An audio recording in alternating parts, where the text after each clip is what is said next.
ਇਹਨਾਂ ਦਿਨਾਂ ਵਿੱਚ ਜਦੋਂ ਹਰ ਆਮ ਕੈਨੇਡੀਅਨ ਆਰਥਿਕ ਮੁਸ਼ਕਿਲਾਂ ਤੇ ਮਹਿੰਗਾਈ ਦੇ ਦੌਰ ਵਿੱਚੋਂ ਗੁਜ਼ਰ ਰਿਹਾ ਹੈ, ਕੈਨੇਡਾ ਵਿੱਚ ਨਵੇਂ ਆਏ ਇਮੀਗ੍ਰੈਂਟਸ ਦੀਆਂ ਮੁਸ਼ਕਿਲਾਂ ਹੋਰ ਵਧੀਆਂ ਨੇ। ਇਹਨਾਂ ਮੁਸ਼ਕਿਲਾਂ ਨਾਲ ਤੇ ਮਾਨਸਿਕ ਪਰੇਸ਼ਾਨੀਆਂ ਨਾਲ ਕਿਸ ਤਰ੍ਹਾਂ ਡੀਲ ਕੀਤਾ ਜਾ ਸਕਦਾ ਹੈ, ਇਸ ਸਭ ਬਾਰੇ ਚਰਚਾ ਕਰਨ ਲਈ ਅੱਜ ਸਾਡੇ ਨਾਲ ਕੈਨੇਡਾ ਵਿੱਚ ਨਵੇਂ ਆਏ ऑथर मानवी गुप्ता ने जो साढ़े नाल इस बारे इन्फॉर्मेशन शेयर करेंगे। मानवी, आपका स्वागत है। Thank you. मानवी, सबसे पहले आप हमें ये बताइए कि आप कनाडा कब आए और किस तरह की मुश्किलों का आपने सामना किया। मैं कनाडा आई थी जनवरी 2022 में, ऑलमोस्ट 2 साल पहले। और जब मैं आई थी तब यहाँ पे बहुत ठंड भी पड़ रही थी। तो बहुत तरह के चैलेंजेस होते हैं किसी भी नए इमिग्रेंट के लिए।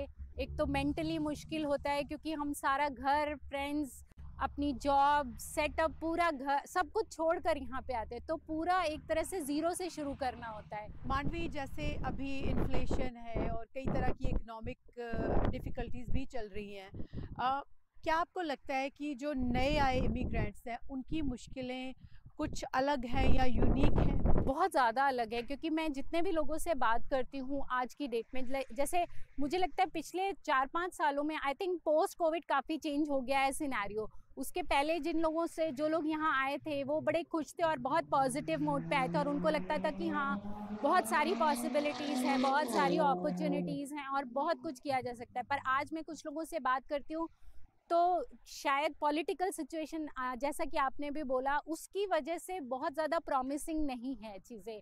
और रूल्स एंड रेगुलेशंस भी काफ़ी नए नए चेंज हो रहे हैं। इन्फ्लेशन रेट्स, मॉर्गेज रेट्स इतनी हाई हो रही हैं, बैंक के रेट्स इतने वेरिएशन कर रहे हैं। उस सब की वजह से बहुत इंस्टेबिलिटी है, लोगों के मन में डाउट्स बहुत ज़्यादा आ रहे हैं। बहुत अपने ऊपर एक कहते हैं ना, भरोसा नहीं रह गया जिस भरोसे के साथ वो यहाँ आए थे। ये जो सारी इतनी मुश्किलें आई, इनके साथ आपने किस तरह से फिर डील किया? मेंटली आप बिलीव नहीं करेंगे, शुरू के कुछ दिन तो ऐसे होते थे कि रात में नींद खुलती थी और ये लगता था कि क्यों हूँ यहाँ पे। एक जो सबसे बड़ा क्वेश्चन हम सभी शायद अपने आप से आज भी कई लोग काफ़ी सालों के बाद भी करते होंगे कि हम क्यों हैं यहाँ पे। लेकिन फिर अपने ऊपर भरोसा रख के और यूनिवर्स पे, क्योंकि मैं एक माइंड पावर कोच भी हूँ और स्पिरिचुअलिटी में भी बिलीव करती हूँ, तो मुझे पता है माइंड पावर के थ्रू अगर कोई चैलेंज मेरे सामने आया है तो वो मुझे कहीं एक अप लेवल करने के लिए आया है, कहीं कुछ बेटरमेंट होने वाला है लाइफ पे।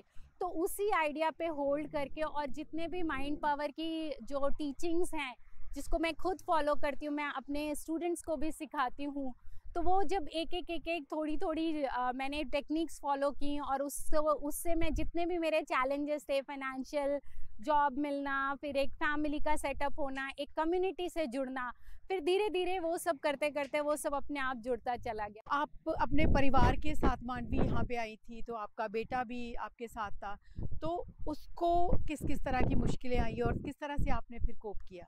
एक हम सबको लगता है ना कि डू आई बिलोंग है, कि क्या ये मेरी जगह है। तो बच्चे के साथ मैंने सबसे ज़्यादा ये फील किया कि वो जब स्कूल से आता था तो उसको ये बहुत लगता था कि डू आई बिलोंग है, कि काश मैं भी यहीं पे पला बड़ा होता। उसको एजुकेशन अच्छी लग रही थी, बट एक कहीं ना कहीं एक मन में हम सबके होता है ना कि क्या ये मेरी जगह है। वो चैलेंजेस है, तो उस समय पे कैसे मैंने अपने आप को होल्ड किया, क्योंकि मैं खुद एक कह लीजिए एक नॉट डिप्रेशन बट एक टर्मोइल से मेंटली सोच रही थी, सही किया गलत किया, पूरे टाइम इवैल्यूएट कर रही थी कि ये सही था गलत था सही। उसी में एक बेटे का भी चैलेंज लेना, उसमें उसको हंसते हंसते सिखाना कि नहीं नहीं बेटा, हम यहाँ आए हैं तो कुछ अच्छा ही होगा, तो आपका ड्रीम आपको यहाँ लेकर आया है, यू डू इट, आप एक्शन लो। आज हो सकता है थोड़ा सा टाइम लग जाए, बट आपको राइट अपॉर्चुनिटी बिल्कुल कनेक्ट होगी। आप जो चीज़ें फुलफिल करने के लिए यहाँ आए हो वो सब मिलेगा।